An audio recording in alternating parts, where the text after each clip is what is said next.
अफगानिस्तान के इस नक्शे को देखें। जमीन की यह अजीब सी छोटी पट्टी है जो अभी भी तकनीकी रूप से देश की है। वह वाखान गलियारा है। यह 350 किलोमीटर लंबा और 16 से 64 किलोमीटर चौड़ा है। यह गलियारा ताजिकिस्तान और पाकिस्तान को अलग करता है और चीन के साथ एक छोटी सीमा पर समाप्त होता है। यह पृथ्वी के सबसे दूरस्थ क्षेत्रों में से एक है। विशाल पहाड़, मुश्किल से बसी हुई घाटियां और ऐसी जगह जहां पहुंचना इतना मुश्किल है कि वे समय से लगभग अछूती लगती हैं। यह खानाबदोश जीवन और मनमोहक प्राकृतिक सुंदरता का घर है। लेकिन वाखान गलियारा हमेशा के लिए बदलने वाला है, क्योंकि यहीं पर तालिबान 120 किलोमीटर का राजमार्ग बना रहा है जो अफगानिस्तान को चीन से जोड़ेगा। एक परियोजना जिसके बारे में वे कहते हैं कि यह देश की अर्थव्यवस्था को बदल देगी। लेकिन इसका महत्व देश की सीमाओं से कहीं आगे तक पहुंचता है। यह वैश्विक व्यापार को बदल सकता है, जो पश्चिम की ओर जाने वाले चीनी माल के लिए एक वैकल्पिक मार्ग पेश करेगा। चीन के लिए वाखान गलियारा नए रेशम मार्ग में एक महत्वपूर्ण कड़ी बन सकता है, जो चीन के आर्थिक प्रभाव का विस्तार करने के लिए एक विशाल वैश्विक अवसंरचना परियोजना है। यह राजमार्ग अफगानिस्तान के इतिहास के मूल से होकर गुजरेगा, जो कई साम्राज्यों द्वारा आकार दिया गया है जो आए और चले गए। और साथ ही यह अफगानिस्तान के अनिश्चित भविष्य की ओर एक रास्ता खोलता है, आर्थिक, राजनीतिक और सांस्कृतिक रूप से। फिर भी ऑनलाइन हमें केवल राजमार्ग के निर्माण की मोटी मोटी योजनाएं मिली। कोई फुटेज नहीं, कोई विवरण नहीं, कोई प्रगति अपडेट नहीं। इसलिए हमने अपने रिपोर्टर वली को जांच करने के लिए भेजा। वह जानता था कि यह एक लंबा और खतरनाक साहसिक कार्य होगा, लेकिन वह आगे जो होने वाला था उसके लिए तैयार नहीं था।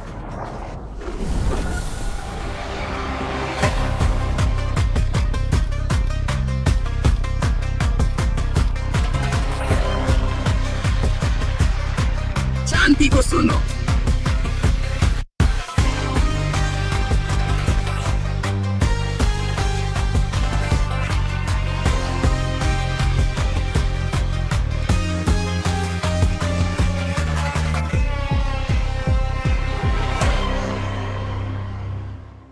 महत्वपूर्ण अस्वीकरण। इस फिल्म के राजनीतिक विचार फन के दृष्टिकोण ही हैं। स्क्रीन पर दिखाई देने वाले या अफगानिस्तान में उत्पादन में सहायता करने वाले लोग इन व्याख्याओं से जुड़े नहीं हैं, न ही इसके लिए जिम्मेदार हैं। मुझे लगता है कि ये अफगान लोग सच में इस जगह की आत्मा को अपनाते हैं। नियमित दर्शक पहले से ही वली से परिचित हैं। पिछले साल उन्होंने हमारे लिए इथियोपिया के लिए उड़ान भरी और कलाशनिकोव लिए बच्चों के साथ एक सक्रिय ज्वालामुखी क्षेत्र का अन्वेषण किया। कुछ महीने पहले उन्होंने स्वर्ग पर कब्जा कर रहे एक डूमसडे पंथ की जांच करने के लिए फिजी के लिए उड़ान भरी। लेकिन ये कहानी बिल्कुल अलग है। अफगानिस्तान की यात्रा न तो आसान है और न ही विशेष रूप से सुरक्षित। आप सिर्फ वाखान गलियारे के लिए उड़ान बुक नहीं कर सकते। आपको राजधानी काबुल के लिए उड़ान भरनी होगी और फिर कई दिनों तक कार से यात्रा करनी होगी। और अफगानिस्तान में फिल्मांकन, पत्रकारिता या किसी भी तरह के मीडिया की अनुमति लेना मुश्किल है। तालिबान मुख्यतः पश्तून कट्टरपंथी इस्लामी समूह है। उन्होंने देश में फिर से सत्ता हासिल की और अगस्त 2021 में नियंत्रण वापस ले लिया, जब अमेरिका और अन्य पश्चिमी देशों ने अपनी सेनाएं वापस ले ली। तब से मानवाधिकार की स्थिति बद से बदतर होती गई है। महिलाओं और लड़कियों के अधिकार गंभीर रूप से प्रतिबंधित हैं और आलोचनात्मक आवाजों को चुप कराया जा रहा है। तालिबान सार्वजनिक स्थानों की निगरानी करता है, देश भर में चौकियां संचालित करता है और लोगों के फोन तक की तलाशी लेता है। वली को वहां भेजने में बहुत समय, तैयारी लगती है। उसे वाकई वहां पहुंचाने के लिए पर्दे के पीछे हमारी टीम काम करती है ताकि वह पहुंच सके। वीजा आवेदन, उड़ान बुकिंग से लेकर पत्रकार परमिट तक। साथ ही हम बाहरी विशेषज्ञ लाते हैं जिन्हें भी अफगानिस्तान यात्रा की सभी बारीकियां अच्छी तरह पता है। जदिल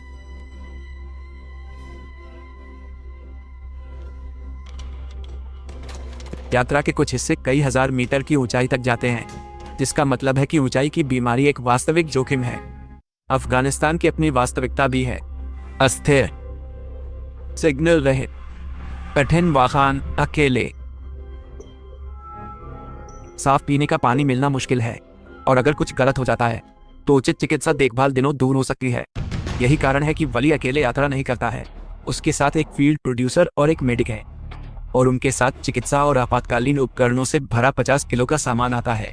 वहाँ कोई मदद नहीं मिलेगी, हम अपने ही सहारे हैं। 19 अगस्त 2025 वली रॉब काबुल उड़ेंगे। लंबी उड़ान। वे काबुल से फैजाबाद और फिर इशकाशिम तक गाड़ी से जाएंगे, जो वाखान गलियारे का प्रवेश द्वार है।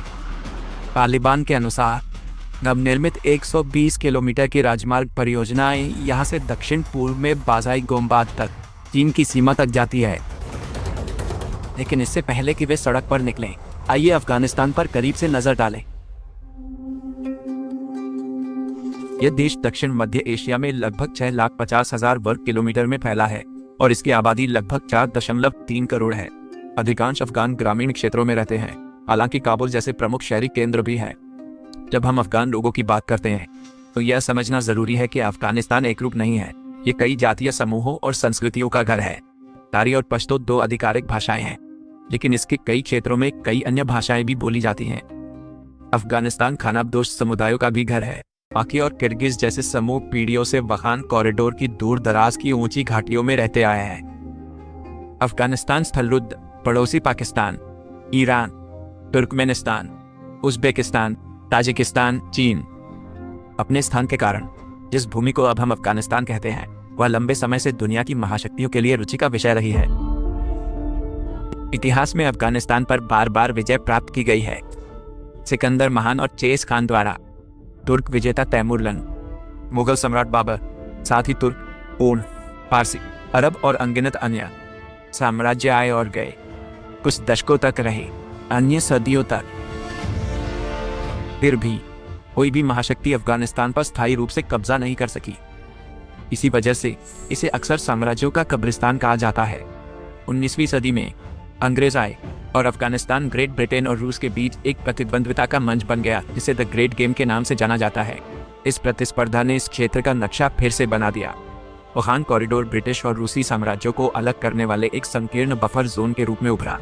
1919 में 3 ब्रिटिश अफगान युद्धों के बाद अफगानिस्तान ने अपनी स्वतंत्रता प्राप्त की। द ग्रेट गेम के बाद से बहुत कुछ बदल गया है। मसलन कारोबार का तरीका। आज ही आप घर बैठे व्यापारिक साम्राज्य बना सकते हैं और शुरुआत ओडू से ही होती है। ओडू एक all in one management software है जो आपके बिजनेस को मैनेज करने के लिए जरूरी सब कुछ प्रदान करता है। वे वेबसाइट ऐप सहित 45 से ज्यादा एप्लीकेशन ऑफर करते हैं। यह जल्दी अपनी वेबसाइट बनाने देता है। तकनीकी कौशल नहीं चाहिए, बस 4 ही सरल कदम अपनाएं। जरूरत के अनुसार वेबसाइट का प्रकार चुनें, शैली से मेल खाते रंग चुनें, कौन से पेज या फीचर चाहिए तय करें और कुल डिजाइन चुनें। बाकी ओडू सब कुछ कस्टमाइज करें। टेक्स्ट, रंग, इमेज, डायनामिक मोशन से जीवंत बनाएं। चैटजीपीटी इसमें अंतर्निहित है जो आपको आकर्षक कॉपी लिखने और आपकी साइट का कई भाषाओं में अनुवाद करने में मदद करता है। पहला एप्लीकेशन असीमित सपोर्ट और होस्टिंग के साथ जीवन भर के लिए मुफ्त है। अगर आप स्केल के लिए तैयार हैं, ओडू इंटरकनेक्टेड बिजनेस ऐप्स का खजाना देता है। मासिक 19.90 से आप सभी ऐप्स तक पहुंच पाते हैं। शुरू करने के लिए इस QR कोड को स्कैन करें या डिस्क्रिप्शन में दिए गए लिंक को देखें।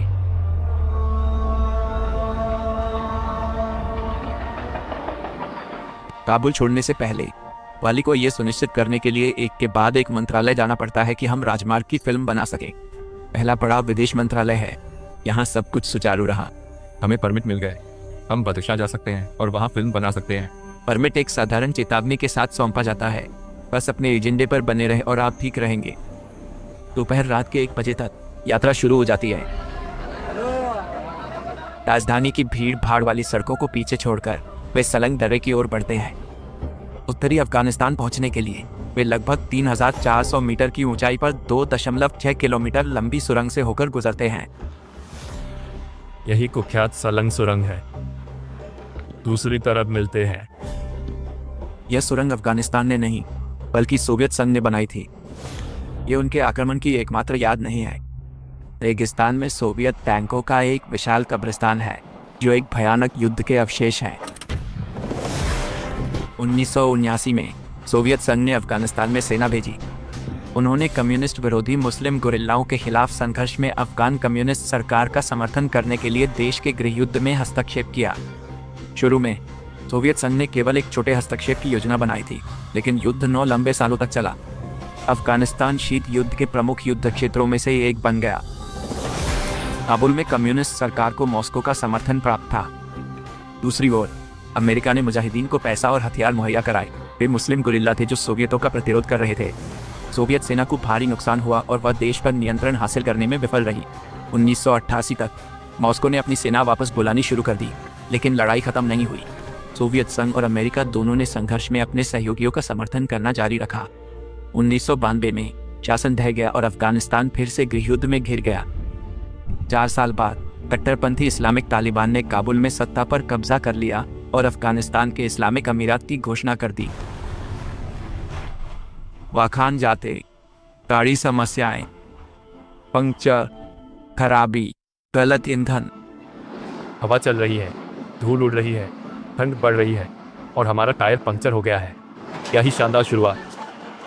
गैस पंप में कुछ गड़बड़ है। लेकिन धीरे धीरे वे आगे बढ़ते हैं। हम रात भर धीरे धीरे सावधानी से गाड़ी चलाएंगे ताकि जो समय हमने खोया है उसकी थोड़ी भरपाई कर सकें। यहाँ की सड़कें और ड्राइविंग ईमानदारी से कहूँ तो थोड़ी तनावपूर्ण, थोड़ी अराजक है। थोड़ा कहना भी कम होगा, लेकिन हाँ, हम इससे निकल जाएंगे। और यह यात्रा सार्थक है। हम अब लगभग 20 घंटों से सड़क पर हैं और यहाँ के नज़ारे बस कमाल के हैं। वे आखिरकार बदशाह प्रांत अफगानिस्तान के इस दूरस्थ कोने में पहुंचते हैं। पाखान कॉरिडोर भी इसी प्रांत में है, फिर भी अभी भी लंबी ड्राइव बाकी है। और यहाँ इस नदी के किनारे हम सोने की खदानें देख सकते थे। अफगानिस्तान प्राकृतिक संसाधनों से समृद्ध है। इसकी पहाड़ों के नीचे तांबा, लोहा, दुर्लभ खनिज और सोने के विशाल भंडार हैं। तालिबान के पास लगभग $1 ट्रिलियन के खनिज हैं, लेकिन असल में इसका ज्यादातर हिस्सा अभी भी अछूता है। ये बच्चे सोने के निष्कर्षण के लिए ये हिस्से बना रहे हैं और यह जगह सोने की खदानों से भरी है। यह एक तांबा सोने का रश है। वली और दल आखिरकार बदशाह प्रांत की राजधानी फैजाबाद पहुंच जाते हैं। दिन की योजना सरल लगती है, मंत्रालय में जाना, एक और फिल्मांकन परमिट लेना और आगे बढ़ना। लेकिन चीजें योजना के अनुसार नहीं होती हैं। फैजाबाद के इस खूबसूरत नज़ारे के साथ यहाँ बैठे हुए मैं आपको बताऊंगा कि आज क्या हुआ। एक बार जब हम यहाँ आए तो चीजें सच में बदल गईं। स्थानीय मंत्रालय अचानक वली को सूचित करता है कि उसे बदशाह में कहीं भी फिल्म बनाने की अनुमति नहीं है। मंत्रालय के एक कर्मचारी के अनुसार यह आदेश सीधे तालिबान से आया है और हम वास्तव में इस प्रतिबंध के बारे में एक समाचार लेख पा सकते हैं। कानून के अनुच्छेद 17 के तहत जीवित प्राणियों की छवियों का प्रसारण स्पष्ट रूप से प्रतिबंधित है, लेकिन यह एकमात्र कारण नहीं है। एक और चिंता जो एक कर्मचारी ने उठाई थी वह यह थी कि अगर यह कहानी वायरल हो जाती है, अगर बहुत से लोगों को इस सड़क परियोजना के बारे में पता चल जाता है जिसे यथासंभव गुप्त रखने की कोशिश की गई है, तो सभी पड़ोसी देश और आमतौर पर आप जानते हैं लोग इस परियोजना के बारे में जान जाएंगे और चीन पर दबाव डालने की कोशिश करेंगे। इसी तरह इस परियोजना को होने से रोकने की कोशिश करेंगे, जो मुझे फिर से अजीब लगा क्योंकि इस सड़क के बारे में अफगान मीडिया में बहुत कवरेज हुआ है।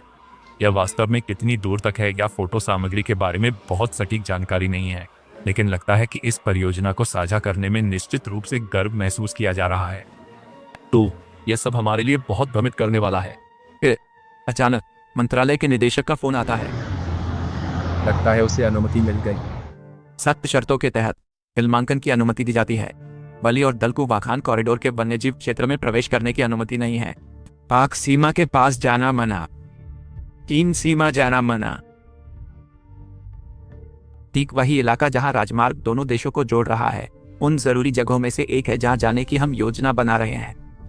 वली और दल को केवल बाजाई गुम्बाद तक गाड़ी चलाने की अनुमति है। उन्होंने अपना मन क्यों बदला, हम निश्चित रूप से नहीं जान सकते।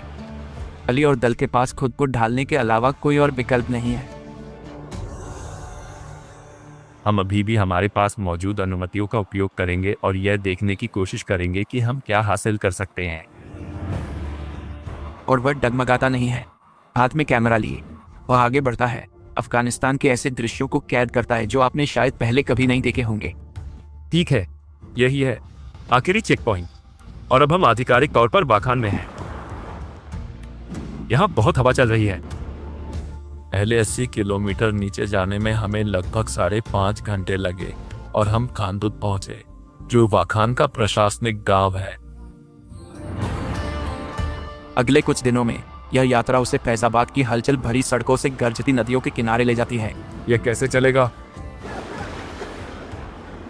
एकांत घाटियों से होकर पाल्टी में लीड पकड़ता है ताकि खाने पर न गिरे। लुभावने पहाड़ी नज़ारों से गुजरते हुए वाहन कॉरिडोर के हृदय में और भीतर तक। वाहन 2 भागों में बंट जाता है। यह रास्ता छोटे पामीर की ओर जाता है, जिस रास्ते पर हम जा रहे हैं, और उस तरफ, ठीक यहाँ, पाकिस्तान जाने का दर्रा है। यह उस तरफ सिर्फ 7 से 8 किलोमीटर है। यहाँ आप जो भी पहाड़ देख सकते हैं वे असल में पाकिस्तान की तरफ हैं। टीम के बहादुर सदस्य सरहद पहुंचते हैं। यहीं से चीन तक जाने वाला 120 किलोमीटर का राजमार्ग शुरू होता है, एक परियोजना जिसे तालिबान दशकों तक सत्ता से बाहर रहने के बाद नए गठबंधन बनाने की कुंजी के रूप में देखता है। नई सदी के साथ तालिबान ने अफगानिस्तान के बड़े हिस्सों पर मजबूती से नियंत्रण स्थापित कर लिया। उन्होंने अल-कायदा को भी पनाह दी, जो 1980 के दशक में ओसामा बिन लादेन द्वारा स्थापित एक उग्रवादी इस्लामी संगठन है। बिक्सा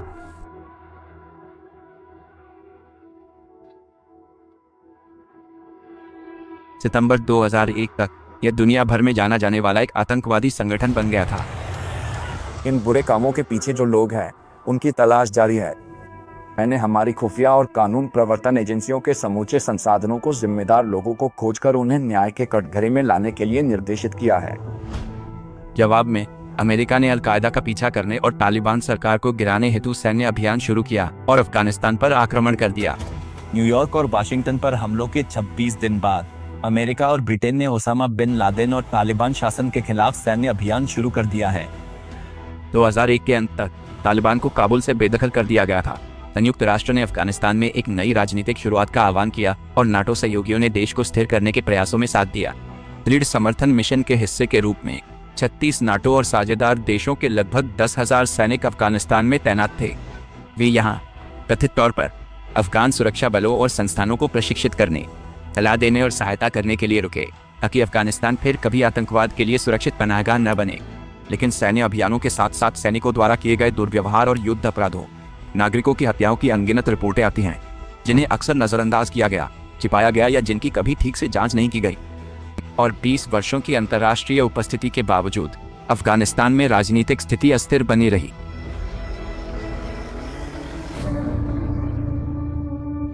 फिर 2021 की गर्मियां आईं। अमेरिकी सेना ने नाटो सहयोगियों के साथ मिलकर देश से अपने सैनिकों को वापस बुला लिया। आप राष्ट्र निर्माण के लिए अफगानिस्तान नहीं गए थे, और यह अकेले अफगान लोगों का अधिकार और जिम्मेदारी है कि वे अपना भविष्य तय करें और वे अपना देश कैसे चलाना चाहते हैं। वापसी अव्यवस्थित थी। लाखों लोगों को निकाला गया, लेकिन हजारों और लोग जो अमेरिका और उसके सहयोगियों के लिए काम कर चुके थे, वे अफगानिस्तान में ही छूट गए। जब से तालिबान ने फिर से नियंत्रण हासिल किया है, उन्होंने कठोर शरिया आधारित कानून वापस लाए हैं। मानवाधिकार की स्थिति और खराब हो गई है। मनमानी गिरफ्तारियां, यातनाएं और पत्रकारों, मानवाधिकार कार्यकर्ताओं व पूर्व सरकारी कर्मचारियों को सार्वजनिक रूप से फांसी देना, कई मामलों में कथित तौर पर परिवार के सदस्यों को ही गोली चलाने के लिए मजबूर किया जाता है। तालिबान ने लड़कियों और महिलाओं के माध्यमिक और विश्वविद्यालय शिक्षा पर प्रतिबंध लगा दिया। 12 साल से बड़ी लड़कियों के लिए अब कोई स्कूल नहीं। अधिकांश अफगानों ने इस प्रतिबंध का विरोध किया और आज तक बहुत सी साहसी अफगान महिलाएं इसके खिलाफ लड़ती हैं, जैसे कि कार्यकर्ता फातिमा अमीरी। मैं वो हूँ जिसने मेरे देश की लड़कियों का हर दर्द महसूस किया है। मैं वह लड़की हूँ जिसका स्कूल बंद हुआ था। मुझे आज भी वो दिन याद है जब उन्होंने मेरा स्कूल बंद कर दिया था। यह कितना दर्दनाक था। सितंबर में तालिबान ने अफगान विश्वविद्यालयों में महिला लेखिकाओं की किताबें प्रतिबंधित की। लड़कियों की पढ़ाई बनी रहे। रेडियो स्टेशन गणित, रसायन, जीव विज्ञान और साहित्य की शैक्षिक कक्षाएं दैनिक प्रसारित करते हैं। लड़कियों ने होमवर्क सहयोगियों, पिता, भाई, शिक्षकों की गुप्त नेटवर्क से भेजा, जो जान जोखिम में डालकर सुनिश्चित करते हैं कि लड़कियां पढ़ाई जारी रख सके। सत्ता में लौटते ही तालिबान ने 70 से अधिक फरमान जारी किए। महिलाओं के अधिकारों का उल्लंघन करते हैं।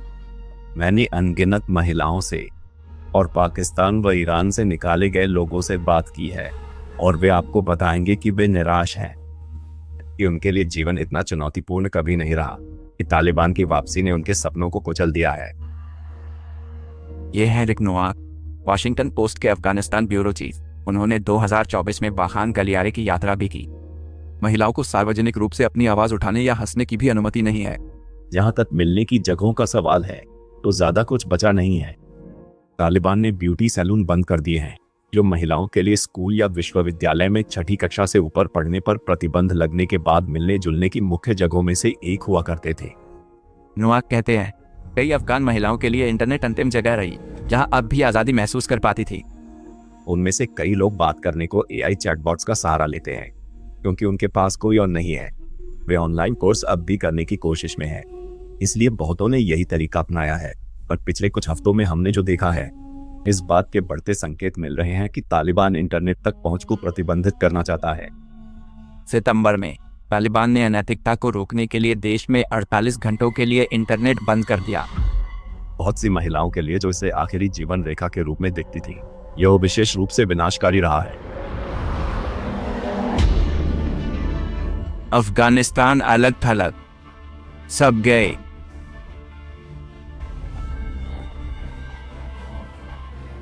तालिबान कहता है कि देश व्यापार के लिए खुला है, कृपया आइए, यहाँ निवेश कीजिए।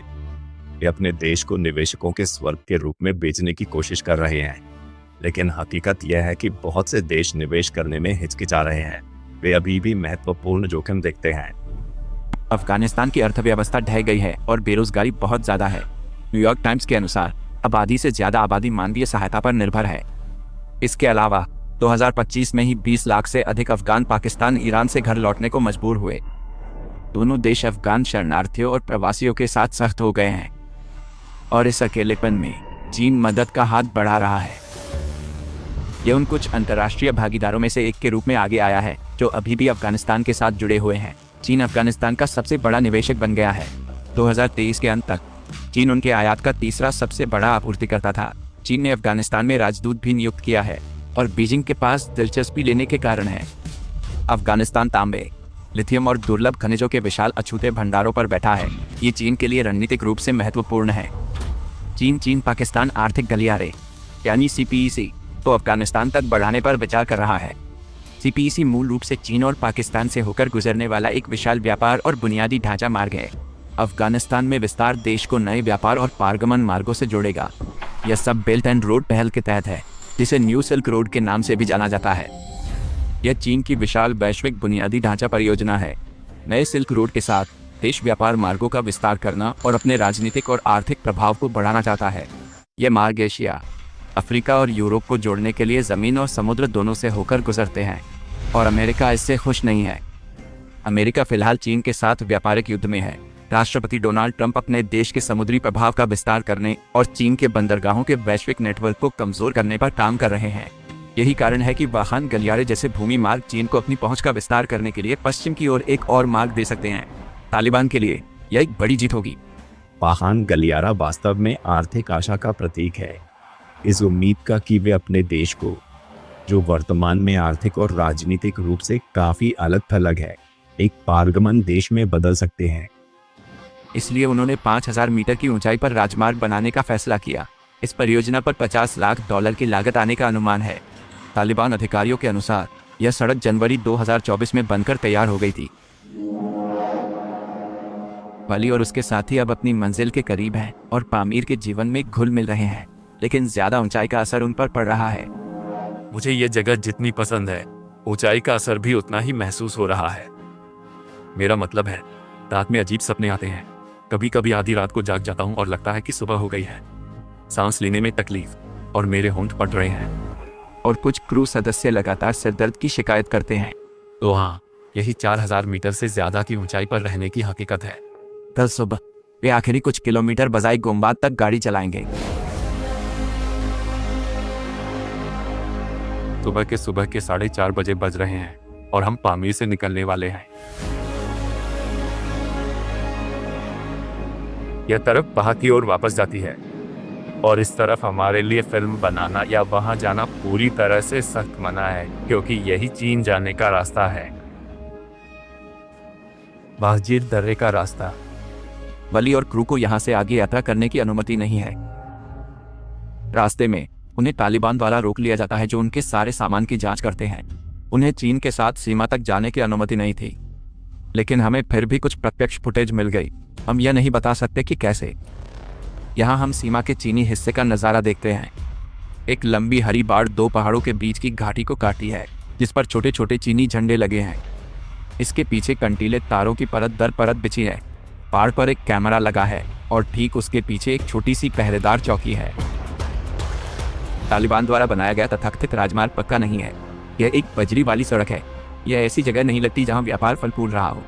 वली यह भी बताता है कि उसने सड़क पर निर्माण मशीनरी देखी, लेकिन उस व्यस्त सीमा पार राजमार्ग का कोई संकेत नहीं है जिसकी अफगानिस्तान को उम्मीद थी। क्या यही कारण है कि वे नहीं चाहते थे कि हम वहां फिल्मांकन करें, या वे यह छिपाना चाहते हैं कि अभी तक कोई फलता फूलता व्यापार नहीं है? वली के लिए सवाल अभी शुरू ही हुए हैं।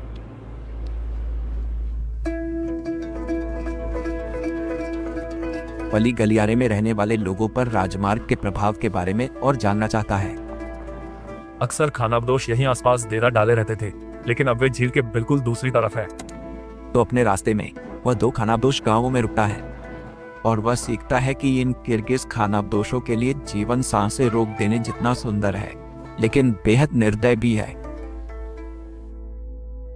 किर्गिज एक तुर्किक जातीय समूह है। उनमें से अधिकांश किर्गिस्तान, उज्बेकिस्तान और चीन में रहते हैं, लेकिन कुछ वाखान गलियारे में बस गए। सदियों से अफगान किर्गिज मध्य एशिया में घूमते रहे और सिल्क रोड कारवां पर छापा मारने के लिए जाने जाते थे। चीन को पश्चिम से जोड़ने वाला प्राचीन व्यापार मार्ग, जिसे देश पुनर्जीवित करने की कोशिश कर रहा है। वाखान गलियारे में उनका बसना 16वीं शताब्दी में शुरू हुआ। 30वीं सदी के दौरान किर्गिज सोवियत और चीनी कम्युनिस्ट खतरों और निष्कासन से भागकर अफगान पामीर में चले गए। 2021 में जब तालिबान ने कब्जा कर लिया तो कई किर्गिज सीमा पार करके ताजिकिस्तान भाग गए। उन्होंने शरण मांगी, लेकिन मानवीय सहायता के लिए उनकी याचिका अनसुनी रह गई, तो वे सिर्फ 2 हफ्ते बाद लौट आए। आज उनमें से केवल लगभग 1 से 2 हजार ही अफगान पामीर में बचे हैं। इन ऊंचाई वाली घाटियों में रहना कठिन है। हम खानाबदोश शिविर में पहुंच गए हैं। वहां लगभग 8 परिवार हैं। आप पृष्ठभूमि में ये तंबू देख सकते हैं। वे गर्मियों के लिए यहाँ रहते हैं और सर्दियों के लिए वे झील के दूसरी तरफ चले जाएंगे। और मैं तुरंत देख सकता हूँ, यह एक कठिन जीवन है। स्वास्थ्य सेवा तक पहुंच सीमित है और बाल और मातृ मृत्यु दर अधिक है। लेकिन किर्गिज जीवन शैली भूमि से गहराई से जुड़ी हुई है और सदियों के राजनीतिक उथल पुथल के बावजूद वे अपनी परंपराओं और भाषा को जीवित रखने में कामयाब रहे हैं। वे खानाबदोश चरवाहे हैं। वे अपनी बकरियों, याकों और ऊंटों के साथ मौसमी रूप से घूमते हैं और यर्टों में रहते हैं। अंदर सुकून, काट, स्टोव, जिससे यह सिर्फ एक घर नहीं बल्कि क्रूर मौसम के खिलाफ एक आश्रय भी बन जाता है। आज रात वली और क्रू इनमें से एक यर्ट में सोते हैं। करीब से देखते हैं कि किर्गिज लोग ऊंचे पहाड़ों में कैसे रहते हैं, उनका जीवन कैसा है। तो जिस गांव में हम अभी हैं, वहां का पानी बहुत साफ नहीं लग रहा है। नदी में कुछ कचरा है। तो हम बस कुछ 100 मीटर ऊपर की ओर चल रहे हैं। कुछ पानी इकट्ठा कर रहे हैं और उम्मीद है कि उसे उबालकर कीटाणुरहित करके पीने योग्य बनाएंगे। ओह बढ़िया, चाय जैसी लग रही है।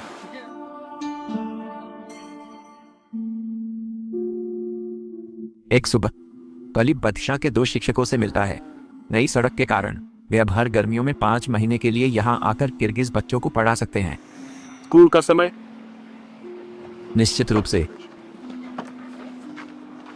एक छोटी कक्षा के अंदर बच्चे फर्श पर बैठे हैं और अपने पाठ पर ध्यान केंद्रित कर रहे हैं। एक लड़की भी यहाँ है, लेकिन तालिबान के कड़े नियम वाखान गलियारे की ऊंची घाटियों में भी लागू होते हैं।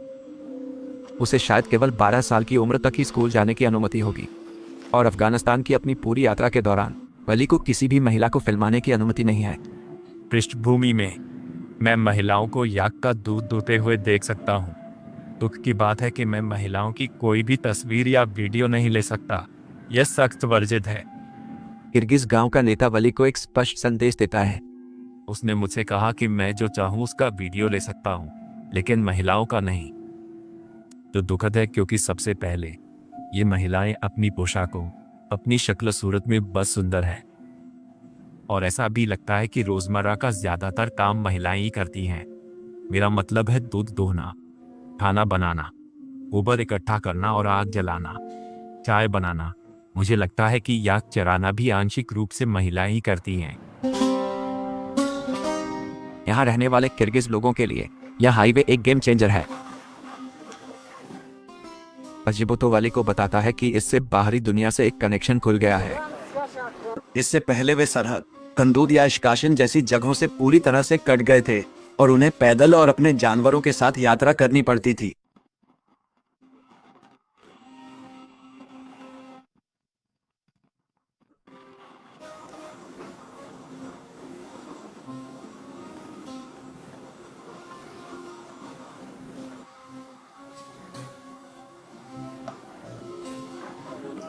रोटी का आटा खरीदने में उन्हें कई हफ्ते लग जाते थे।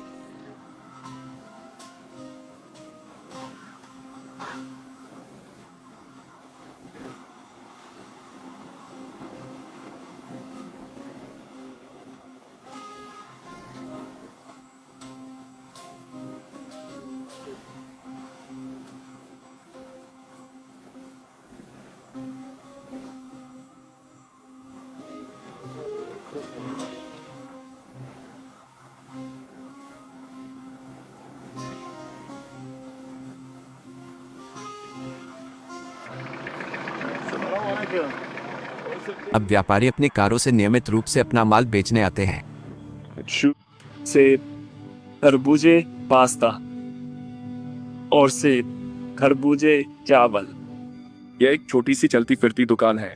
एक छोटी कार जो जुर्म से आई है, शायद 3 दिन की यात्रा करके यहाँ अपना सामान बेचने की कोशिश कर रही है। किर्गिज लोगों के लिए इस हाईवे ने वास्तविक ठोस बदलाव लाया है। लेकिन जब वाली इस परियोजना के बारे में मजदूरों या तालिबान अधिकारियों से बात करके और गहराई से जानने की कोशिश करता है तो उसे हर बार चुप्पी का सामना करना पड़ता है।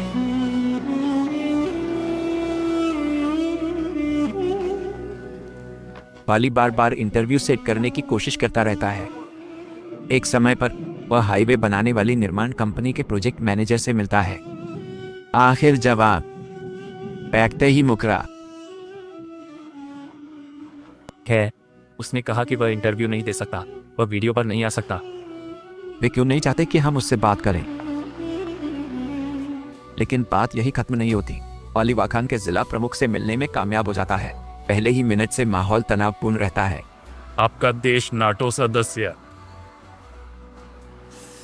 और इसलिए बहुत जल्द यह स्पष्ट हो गया कि कोई इंटरव्यू नहीं होने वाला है, और उसने हमें सड़क पर किसी भी तरह की रिपोर्टिंग करने से भी मना कर दिया, जो हमें पहले बताई गई बातों से बिल्कुल अलग है। चीजें बस अजीब होती जा रही हैं। वाली एक स्थानीय टूर गाइड के साथ एक इंटरव्यू की व्यवस्था करने में कामयाब हो जाता है, लेकिन जैसे ही वे लौटते हैं स्थिति तनावपूर्ण हो जाती है। वाली के क्रू सदस्य को एक कॉल आता है। यह GDI Afghan general directorate of intelligence से है। वे उसे बहुत सीधे तौर पर बताते हैं कि मुझे सड़कों और निर्माण की सभी फुटेज और जिस भी चीज पर मशीनरी है उसे डिलीट करना होगा। क्या हो रहा है? तालिबान के लिए तनकरे वाखान गलियारे के माध्यम से चीन के साथ सीधा व्यापार खोलने का विचार एक सपना है, लेकिन सीमा को पूरी तरह खोलने की बातें अब भी सिर्फ चर्चा भर हैं। चीन सतर्क लगता है। सुरक्षा एक और बड़ी चिंता है। डर है कि इसका इस्तेमाल उग्रवादी समूहों, आतंकवादियों द्वारा चीन में घुसने के लिए किया जा सकता है। बदशाह प्रांत में ईस्ट तुर्किस्तान इस्लामिक मूवमेंट जैसे उग्रवादी समूहों ने शरण ली है। बीजिंग को चरमपंथियों के सीमा पार घुसने की चिंता है। उसने तालिबान पर इन खतरों से निपटने और चीन के हितों की रक्षा करने के लिए दबाव डाला है। तालिबान प्रगति के सबूत के तौर पर वाखान गलियारे से होकर गुजरने वाली नई बनी बजरी सड़क की ओर इशारा करते हैं। वे इसे भविष्य की ओर जाने वाला हाईवे, संप्रभुता का प्रतीक और आर्थिक पुनरुद्धार के वादे के रूप में प्रस्तुत करते हैं, लेकिन हकीकत कुछ और ही दिखती है। यह सड़क भारी व्यापार के लिए उचित नहीं। अभी चीन और अफगानिस्तान का ज्यादातर माल अब भी समुद्र से पाकिस्तान के कराची बंदरगाहों होते हुए फिर जमीन से जाता है। आपको यह ध्यान में रखना होगा। मेरा मतलब है, जिस सड़क पर हम चले वह उस जगह से 200 मील दूर तक भी अक्सर काफी खराब थी, तो ट्रकों को उस सड़क पर यात्रा करने में काफी समय लगेगा। यदि आप इस क्षेत्र को एक ट्रांजिट हब में बदलना चाहते हैं तो आपको शायद पहले से मौजूद सड़क को बेहतर बनाने में भारी निवेश करने की आवश्यकता होगी, और इसलिए यह केवल सड़क को सीमा तक बढ़ाने, दर्रे का निर्माण करने के बारे में नहीं है, यह उससे परे पूरे बुनियादी ढांचे के बारे में भी है।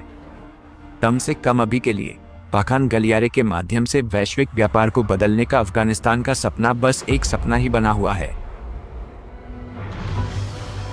वाली और उनकी टीम काबुल वापस आ गए हैं। यह एक असाधारण यात्रा रही है। उन्होंने सैकड़ों किलोमीटर गाड़ी चलाई अनगिनत अफगानों से बात की। उन्होंने देश की अविश्वसनीय सुंदरता देखी, लेकिन इसकी कई समस्याएं भी देखी। जल्द ही वाली एक विमान में सवार होकर चला जाएगा। बस हो गया, मैं अफगानिस्तान छोड़ रहा हूँ। ज्यादातर अफगान ऐसा नहीं कर सकते। वे तालिबान के कड़े शासन के अधीन रहते हैं और जीवन में सुधार के कुछ ही संकेत हैं। नया हाईवे खुद हमें एक विरोधाभास की कहानी बताता है।